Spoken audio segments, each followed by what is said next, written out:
Beatles City podcast. In our last episode, fifth Beatle Pete Best shared his memories of the Casbah and Hamburg. On this show, he reveals exactly what he thought of each Beatle and recalls the heartbreaking moment he was told by Brian Epstein that he'd been replaced by Ringo Starr.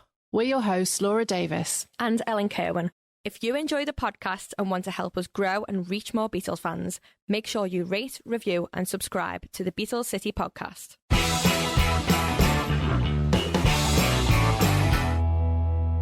What was it like going out to Hamburg and working with all the individual Beatles? I suppose you could turn around and say, we'll take him first.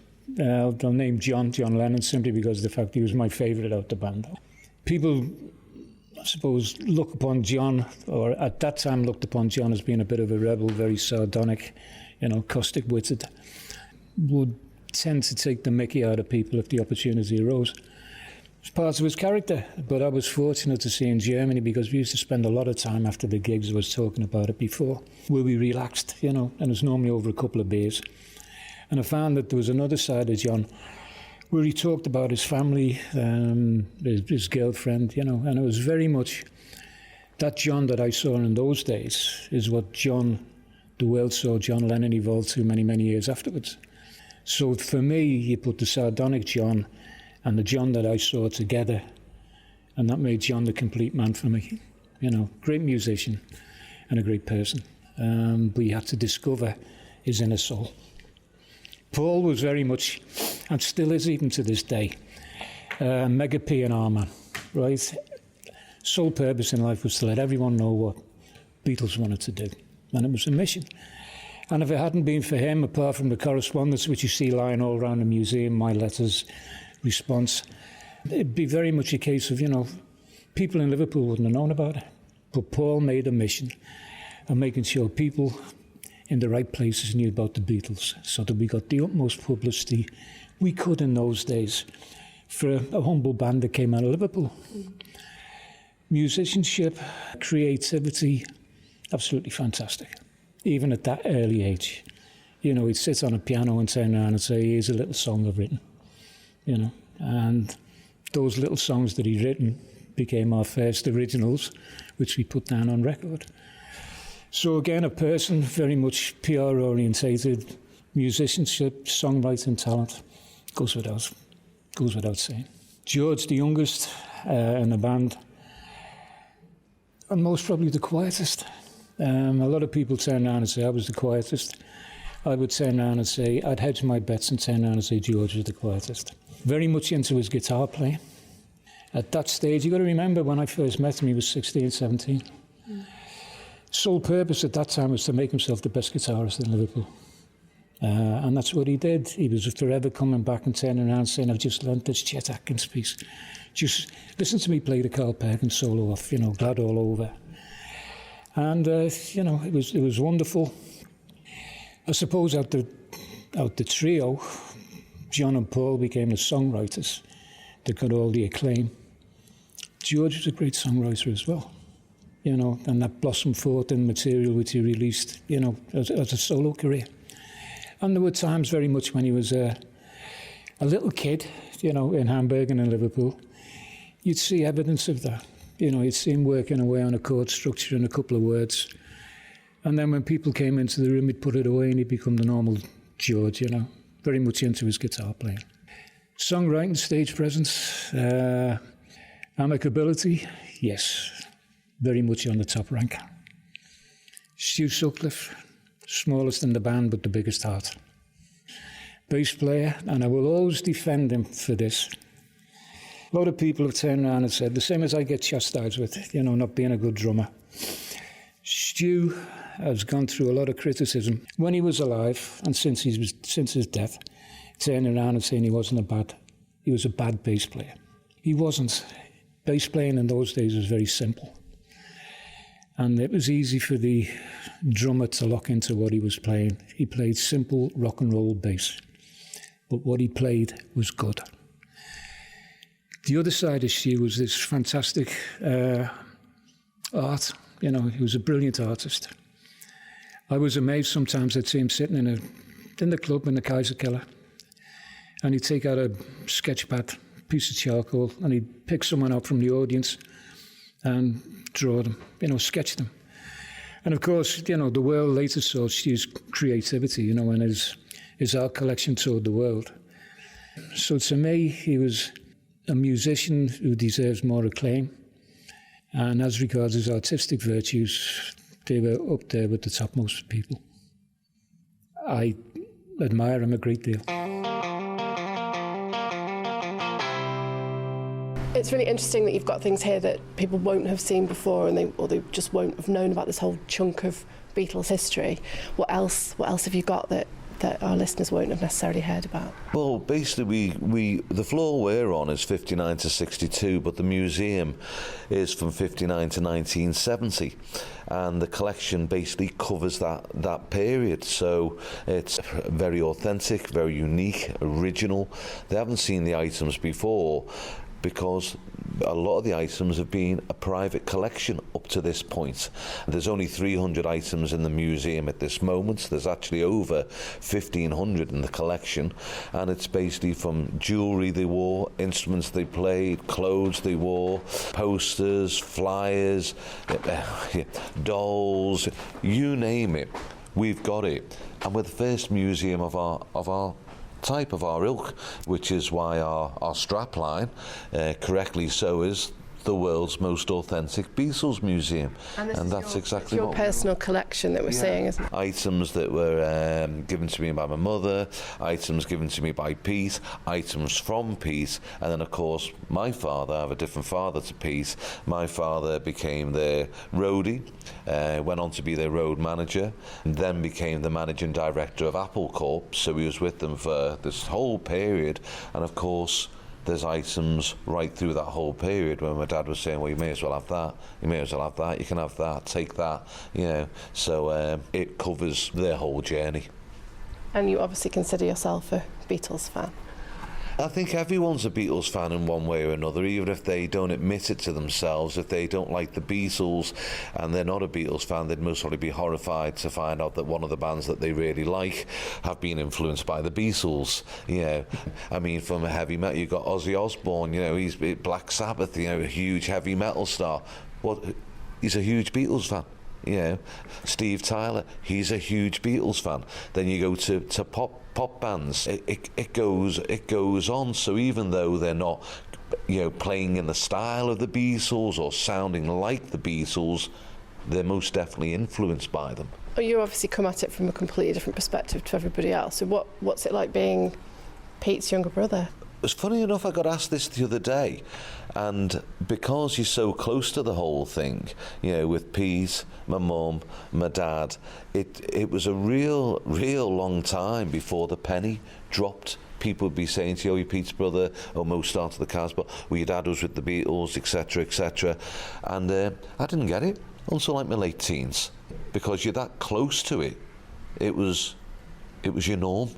And then all of a sudden, the penny dropped, and I stood back and went, wow, they were actually really, really famous. And it took a while for that penny to drop, I've got to be honest. So for you, were they always Pete's band? They were just the band Pete was in, my dad's friends, not, hey, they're the Beatles. It was, it wasn't that. So the really interesting thing about the museum is that these are all objects and items that no Beatles fan will have seen before. They've basically been part of a private collection, and the museum, as I said to people the whole time, what we intended to do, what we have done at the Beatles Museum is it's authentic, it's unique, it's original. They're basically three words that I constantly use because it is Beatles fans, not just Beatles fans, but music lovers in general. They've never been able to see these items before, and we've only just started. This is only a very small fraction of what we've got. There's more to come. So the whole story is told through different items. Yeah, as you were saying before, Laura, what favourite items, and I don't have any favourites, but I do have items where I go, that's quite cool. And a couple of the letters, there's different letters dotted out throughout the Beatles Museum, but just to bring a couple to your attention, and here's the first one. when the boys, John, Paul, George and Pete, are going out to Hamburg for the third time, and they're flying out to Hamburg. Life's good, the reputation's growing. They've been invited back out to the Star Club to headline out there. And there's a lovely letter here from Pete to our mother, where he's saying in the letter how they were interviewed by a journalist before boarding the plane, how it made them feel, everyone's watching, and it made them feel like they were really important stars. And I just love that. You know, you've got this band that goes on to become the icons of the music world, saying at this point in the career, we were feeling like we were important stars. Yeah, it's just, I just love it. I just love that. And another letter, a second one, when the guys it's 63 now. They're touring. You know, they're on the back of Please Please Me, the biggest band in the UK. Beatlemania's gone into full flow, and one of the tours they did was with Chris Montez and Tommy Rowe. And if you read in the books, you know, it would lead you to believe that the tour was a wonderful tour, which it was. As regards was it making money? Was there crowds there? Yes, it was. It was a very, very successful tour. But behind the scenes, everything wasn't as hunky-dory as people imagined. And again, a lovely letter here, and this is talking about a situation that happened. And if I can just quote a little bit of the letter. John Lennon pours a bottle of beer over Chris Montez's head. Well, Chris took a dim view of this and went mad and took a punch at John. Paul tried to intervene, but in the scuffle that was going on, landed on his back and nearly knocked his head on the pavement, nearly knocking himself out. Anyway, they managed to stop the punch. Then John started abusing Chris as well as Tommy Rowe. So Tommy Rowe took a swing at John. Neil blocked the punch, some more scuffling, and eventually things calmed down and were under control.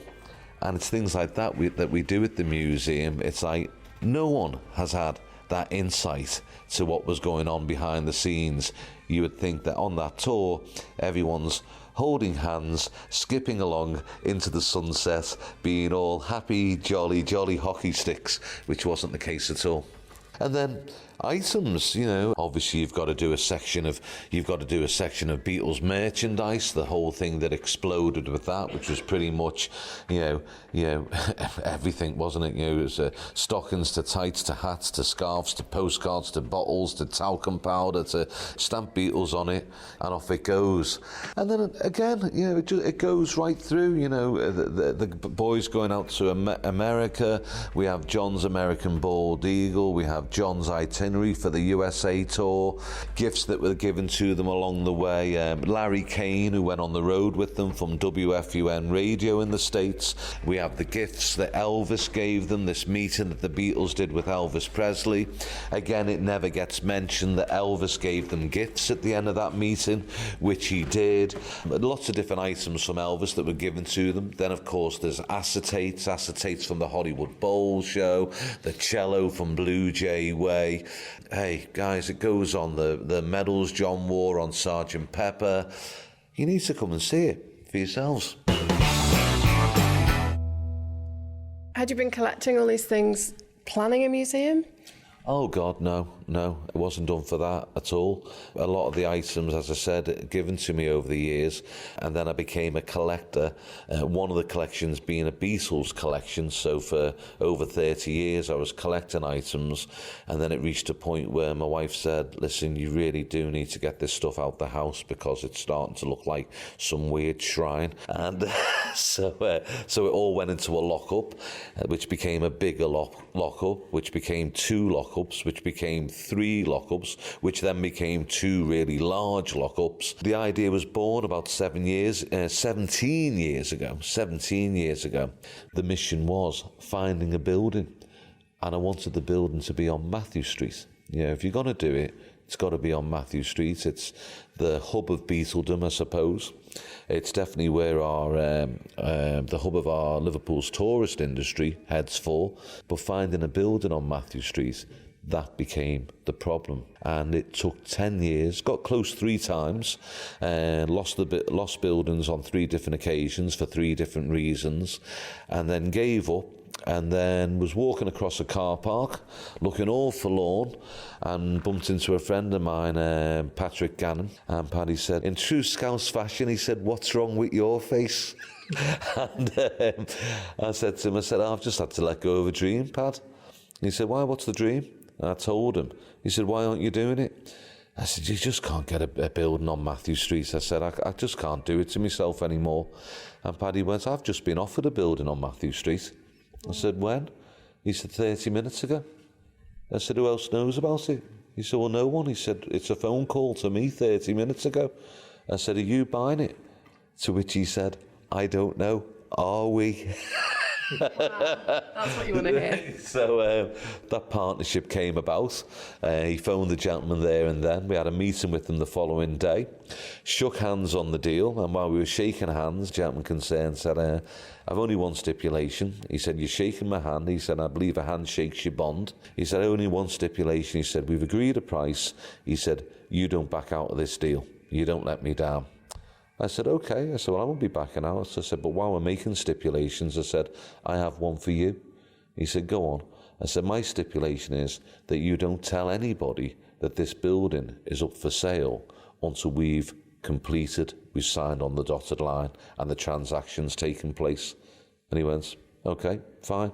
So no one knew that we'd bought it until it was bought. And what's it like for you, Pete, walking through, take you right back? It's bringing everything into a nutshell, you know, because I've seen different bits and pieces lying around different places and, you know, part of my life and part of the house and part of the clubs, stuff which Roag brought up and showed me. So to actually see it all come together under one roof, it's wonderful. It's a great experience. Great experience for me walking around, so God knows what it must be like for fans. I suppose the bottom line is, if you haven't been, you've got to come. You've got to experience it for yourself. What did you think of Roag collecting all these things before he had a plan for them? I think he thought it was a nutcase. I can see a lot of my mother in Roag. Okay, Mo was what we would call the queen hoarder. She would not throw a shoelace away. And thank God she didn't, okay, because a lot of the stuff has been passed on to us and it's on display in the museum. I think the brothers have got, got a little bit of Mo inside of them. We don't throw away an awful lot.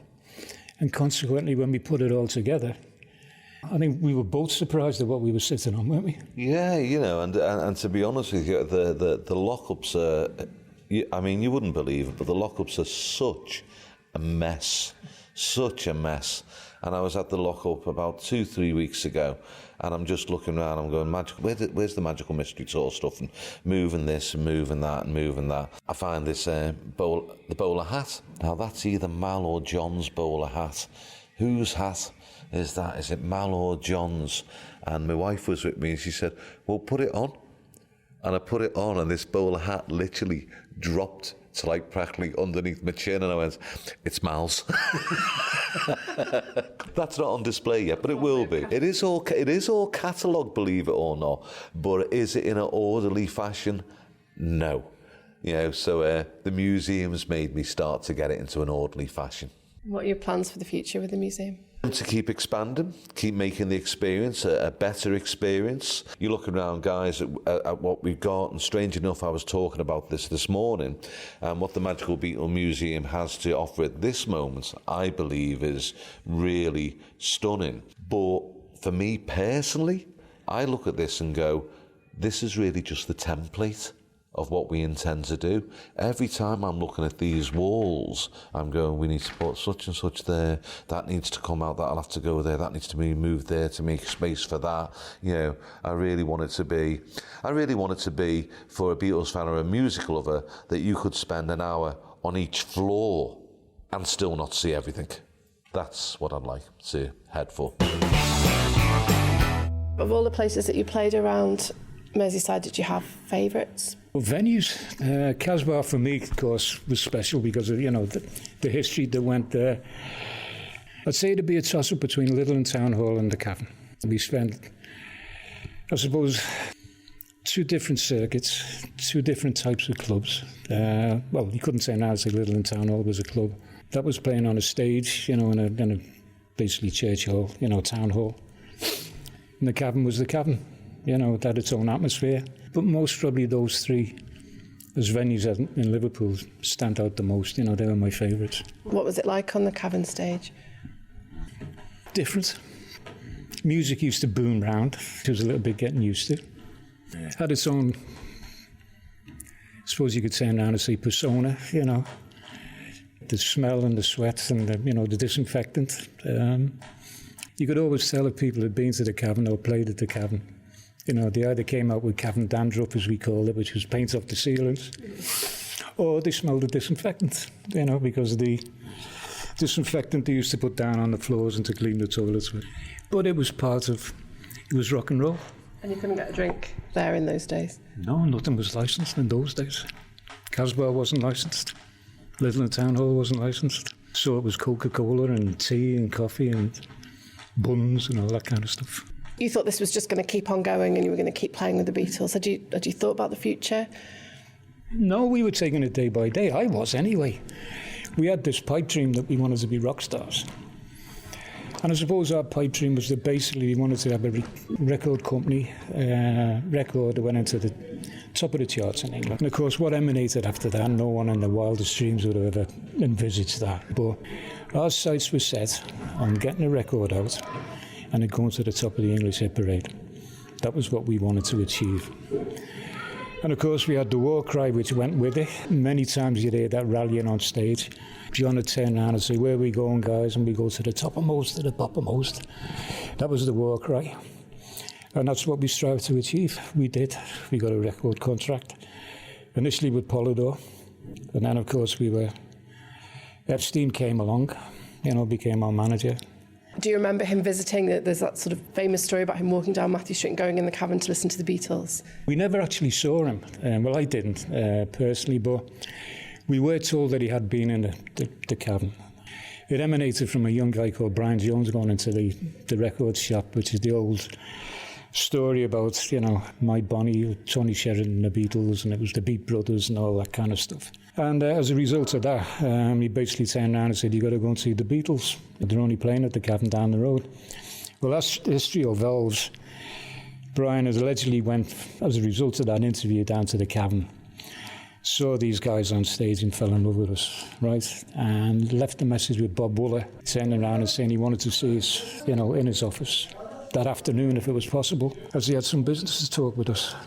And of course, the message was passed on. We went to the Grapes, had a couple of pints, which was our dinner in those days, once we'd done a dinner time session. And we popped off to the NEMS offices. We walked in there and we met him. It was the first time we'd actually met him in person. We'd seen him in the record shop because we used to go down to NEMS and plague the staff and cause mayhem down there because we'd go down and listen to records.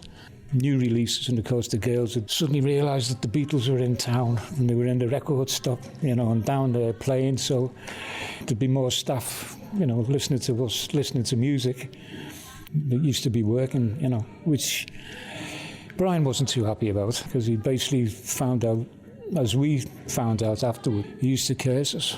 Yeah, he used to be like, "Oh my God, those hooligans are in the shop again." But before he got involved with the Beatles. Before he got involved, yeah. To us, you can imagine it, I suppose, four leather-clad fellas, walking in cowboy boots and, long hair and, the girls all going wild and lolling around sound booths listening to new releases and then saying, "Yeah, we played that one," and taking the words down and asking the girls to, copy the words down for us and come and pick them up afterwards. Used to cause quite a bit of a ruckus, so you can see why he used to call us hooligans. But, the hooligans evolved and, became the Beatles, he became the manager. I suppose to us he was pretty straight-laced. If you look at it, the demeanour of Brian in those days, pinstripe suit, very clean-cut, very well-spoken, hair conventional length, whole shoes always polished. So when he basically made the approach to us and turned around and said he'd like to manage us, and I suppose it was openness as regards the way he presented it to us, and the fact that it was like, fine, I've never done it before. Love what I see. I think I can do something with you. It's a two-way thing, right? I'd like to try it. If it works, it works. If it doesn't work, no strings attached. You don't like me, you walk. I don't get on with you, I'll walk. He was very open about it, you know. That seemed all right to you? Very candid. We went away, talked it over amongst ourselves, went and saw our parents, and the consensus of opinion was, yeah, we'll give him a shot. And of course we did. And as we always turned around and said afterwards, you know, cliche if you looked at it, that was the epitome of a manager to us, you know. He was rich, big white car, didn't smoke, pinstripe suits, very clean cut, owned a record shop. Can do things for us. So that was the manner of our approach. We got signed up, and of course history portrays now he took the Beatles to become the icons of the music industry. Yeah. But without you? I was there for a little while, you know. I was there for a little while, yeah. So how do you feel about how everything turned out? I always turn around and say, now you look back at it, things happen for a reason. At that time, absolutely devastated, because he'd spent, known him for 3, played with him for 2. We'd achieved so much in those 2 frantic years. Number 1 band in Hamburg, number 1 band in Liverpool. We topped the Merseybeat poll. We got a recording contract. We had a German recording contract. We had record releases. We were due for future record releases. We were running high octane. And it was something which, you know, you weren't prepared for because everything was going along. You were part of that wonderful wagon that was rolling. And then when you get told about it, and the way it was done, it was left a little bit of a sour taste for a while, simply because of the circumstances. Do you remember the conversation, or have you sort of blocked it out there? No, it's the words live with me forever. You know, I mean, it's one of those things. I was called into the office. I'd seen Brian the night before. We played the Cavern. And he basically said, I want to see you in the office in the morning, Pete, about 10 o'clock. I said, yeah, fine. Don't know more about it because prior to him taking over the managership, Mo and myself had handled the business side of things as regards bookings and fixing prices and talking to promoters. And I just thought it was another brain-picking session. And of course, I waltzed in happy as Larry. And I could tell when I walked in, Brian wasn't his cool, calm, placid self. I suppose agitated is the word. And he talked around the subject for a while, and then he basically turned around and said, Pete, he said, I don't know how to explain this to you. He said, but the boys want you out.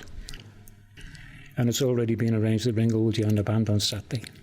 All behind your back. Yeah. That's why I say for a little while I left a little bit of a sour taste. The circumstances and how it was done. At that time, that was the bombshell.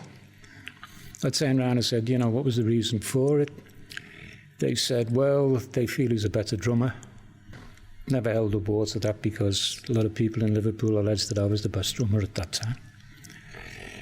But I leave that up to public opinion. And certainly if you're a drummer, you're always the best drummer on the planet anyway. So that goes with drummer's pride. But it was very much a case of, I suppose the reality of it hit me when I got back home again. I talked to my mother, Mona. She was absolutely couldn't believe what had happened. And I just basically broke down and cried. But it happened, and it's something which you've got to get over very, very quickly.